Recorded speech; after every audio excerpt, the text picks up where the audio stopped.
Hey guys, Eckhart Slatter here with some more Star Wars news, and probably the single biggest complaint levied against The Force Awakens was that it copied too much from Episode 4. And although I still enjoyed the movie, I can see where fans are coming from. I mean, Starkiller Base is essentially a larger Death Star. Rey sees Han Solo killed, which is extremely reminiscent of Luke seeing Obi Wan get killed.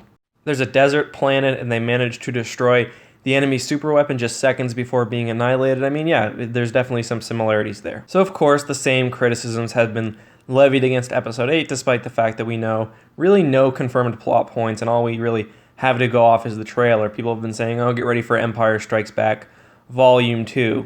But there's nothing really concrete behind those claims, so the question of how similar Episode 8 will be to Episode 5 is still pretty much up in the air. Thankfully for us, Last Jedi director Rian Johnson is pretty chirpy on Twitter, and on April 21st, a fan tweeted at him and said they're just going to copy Empire. Nothing new here. And I mean, Ryan's obviously frustrated by this because he probably hears stuff like this or reads stuff like this all the time. So he gives kind of a cheeky response by saying, Greg is right, actually. I've spent the last 3 years just copying Empire.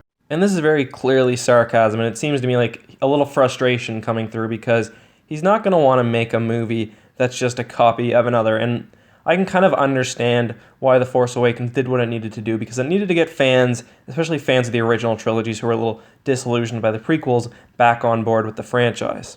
Let's also remember that Ryan is a completely different director to JJ, and I know what some people are going to say. Well, he may be, but Star Wars is still being controlled by Lucasfilm and Kathleen Kennedy and whatever else. Well, he also addressed this when a fan tweeted at him and said, nothing against Johnson. It's Disney that's controlling everything. And he said, hi Greg, this is Ryan. I've actually had as much creative ownership as on any film I've done.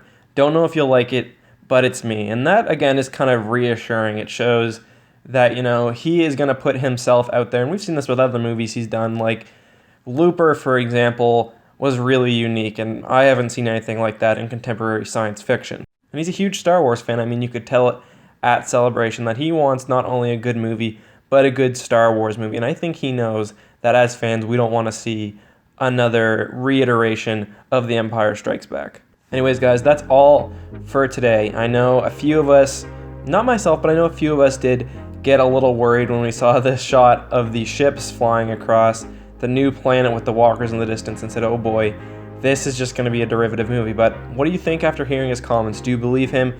Are you a little less worried about Episode 8? Were you never worried? Or does this not really impact you in any sort of way? Let me know down below. And as always, thank you so much for watching, guys. May the Force be with you.